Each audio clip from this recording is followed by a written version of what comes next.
حضرت محمد مصطفیٰ صلی اللہ علیہ وآلہ وسلم پہلے ہی فرما چکے تھے، اے علی، میری امت تجھے رمضان کے مہینے میں مسجد میں زرد مارے گی اور تیرے خون سے تیری داڑھی سرخ ہو جائے گی۔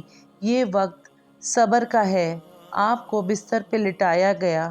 تاریخ نے لکھا، جیسے ہی طبیب نے امام علیہ السلام کو دیکھا تو وہ چیخ کر رونے لگا اور فرمانے لگا کہ وہ ضرب زہر سے ڈوبی ہوئی تھی اور زہر حضرت علی علیہ السلام کے پورے جسم میں پھیل چکا ہے۔ امام علیہ السلام بستر شہادت پہ بھی مسلسل اللہ کا ذکر کر رہے تھے۔ بس جیسے ہی 19 کا دن ختم ہوا، 20 رمضان کی رات آئی، آپ فرمانے لگے کہ اب میرے حجرے میں کوئی نہ آئے، کیونکہ پوری دنیا کے جنات اور فرشتے مجھ سے ملنے آ رہے ہیں۔ اور پھر جیسے ہی 20 رمضان کا سورج طلوع ہوا تو آپ امام حسن سے فرمانے لگے کہ اے حسن، جاؤ میرے تمام چاہنے والوں سے کہو کہ اپنے امام کا آخری دیدار کر لے۔ آپ کے عقیدت مند قطار بنا کر جیسے ہی آپ کی زیارت کے لیے گھر میں داخل ہوئے تو دیکھا کہ زہر پھیلنے کی وجہ سے آپ کا چہرہ پورا زرد ہو چکا ہے۔ سب چیخ کے رونے لگے۔ امام علیہ السلام فرمانے لگے، پوچھو جو پوچھنا چاہتے ہو، کیونکہ میں علی زمین کے راستوں سے زیادہ آسمانوں کے راستے جانتا ہوں۔ پوچھ لو۔ جب تم مجھے اپنی آنکھوں سے نہیں دیکھو گے تو پچھتاؤ گے کہ کاش کچھ اور پوچھ لیتے۔ کسی عقیدت مند نے سوال کیا، کسی نے جواب لیا، کوئی زیارت کرتا رہا۔ بس جیسے ہی عقیدت مند جانے لگے تو امام علیہ السلام نے فرمایا، حسن، میرے پورے خاندان کو میرے حجرے میں لے کر آؤ۔ حضرت علی علیہ السلام نے وصیت کی اور فرمایا، اب اس خاندان کا وارث میرا بڑا بیٹا حسن ہے، جو یہ کہے اسے ماننا۔ اور امام حسن سے فرمانے لگے، اے حسن، جتنا ہو سکے اپنی زبان اور کردار سے محبت اور امن کا پیغام دیتے رہنا۔ اپنے نانا کے صلح حدیبیہ کو یاد رکھنا۔ کوشش کرنا کہ مسلمان کا دشمن نہ بنے اور تقویٰ سے دور نہ ہونا۔ اگر دنیا تمہارے قریب بھی آئے تب بھی اس سے دل نہ لگانا۔ دنیاوی چیز نہ ملنے پر کبھی افسوس نہ کرنا۔ ہمیشہ حق بات کہنا۔ مظلوم کی مدد کرتے رہنا۔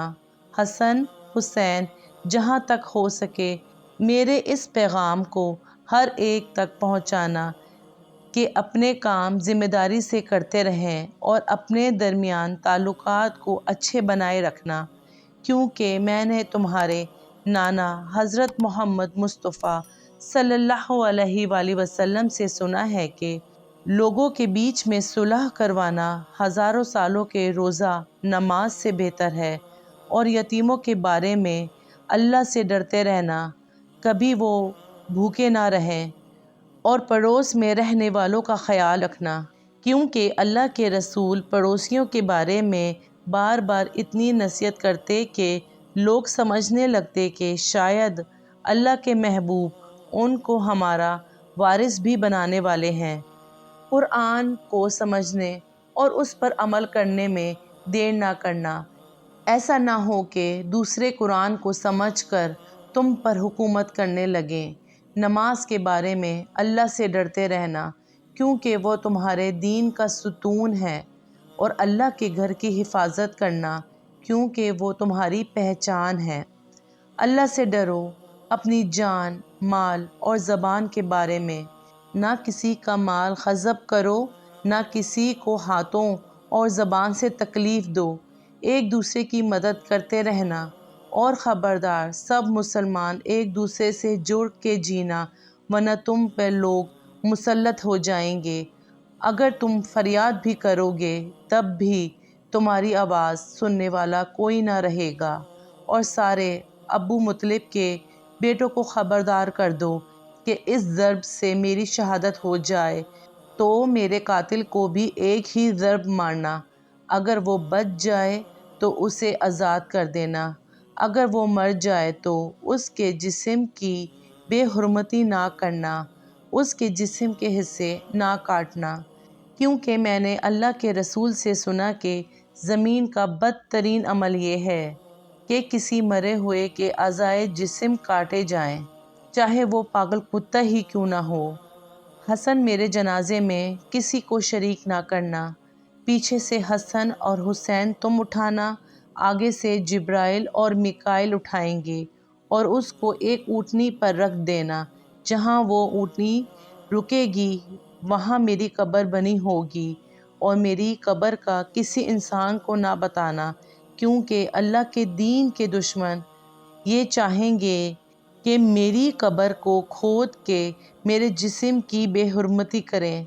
پھر آپ حضرت عباس کو دیکھ کر فرمانے لگے، اے عباس، تم کو میں نے کربلا کے لیے اللہ سے مانگا ہے۔ پھر امام حسین کو دیکھا اور رو کر فرمانے لگے، اے حسین، تیری شہادت کی خبر تیرے نانا نے تیری آمد کے وقت ہی سنا دی تھی، تجھے 3 دن کا بھوکا پیاسا کر کے کربلا کے میدان میں شہید کیا جائے گا، تیرے بچوں کو، تیرے ساتھیوں کو بے دردی سے مارا جائے گا۔ حسین، تیری شہادت کے بعد میری بیٹیوں کو، تیری بہنوں کو رسیوں میں قید کر کے کوفہ اور شام میں پھرایا جائے گا۔ حسین، اللہ کے دین کے لیے صبر کرنا، اور وقت آخر آئے تو اپنی بہنوں اور بیٹیوں سے نصیحت کرنا کہ اسلام کے لیے صبر کرتے رہیں اور قدم قدم پہ یہ گواہی دیتے رہیں کہ اللہ کے سوا کوئی عبادت کے لائق نہیں، اور ان کے نانا حضرت محمد صلی اللہ علیہ وآلہ وسلم اللہ کے رسول ہیں۔ بس اتنی دیر میں آپ فرمانے لگے، سلام یا رسول اللہ۔ سارا خاندان چیخ کے رونے لگا اور کہنے لگا، اے ہمارے مولا، کیا ہمارے درمیان اللہ کے رسول موجود ہیں؟ امام علی علیہ السلام نے مسکرا کر فرمایا، ہاں، اللہ کے محبوب اور تمہاری ماں فاطمۃ الزہرا علیہ السلام مجھے لینے آئے ہیں۔ بس پورا گھر زار و قطار رونے لگا۔ یوں حضرت علی رضی اللہ عنہ نے اپنی آنکھیں بند کر لیں۔ آپ کی وصیت پہ عمل کرتے ہوئے آپ کے جنازے میں کسی کو بھی شریک نہیں کیا گیا۔ پیچھے سے حسن اور حسین نے اٹھایا تو آگے سے وہ جنازہ خود بخود اٹھنے لگا۔ ایک نورانی اونٹنی ظاہر ہوئی، جنازے کو اس پر رکھا، وہ کوفے سے باہر چلتی گئی، ایک ویران جگہ پہ جا رکی جہاں ایک چمکدار پتھر تھا۔ جیسے ہی امام حسین اور حسن نے پتھر کو اٹھایا تو اس پتھر کے نیچے ایک قبر بنی ہوئی تھی، اور اس پہ لکھا ہوا تھا کہ یہ قبر اللہ کے نبی نوح نجی اللہ نے بنائی ہے، اللہ کے ولی علی ابن طالب علیہ السلام کے لیے۔ سلام ہو اللہ کے ولی امام علیہ السلام کی عظمت پر، سلام ہو شیر خدا پر، سلام ہو امیر المومنین پر۔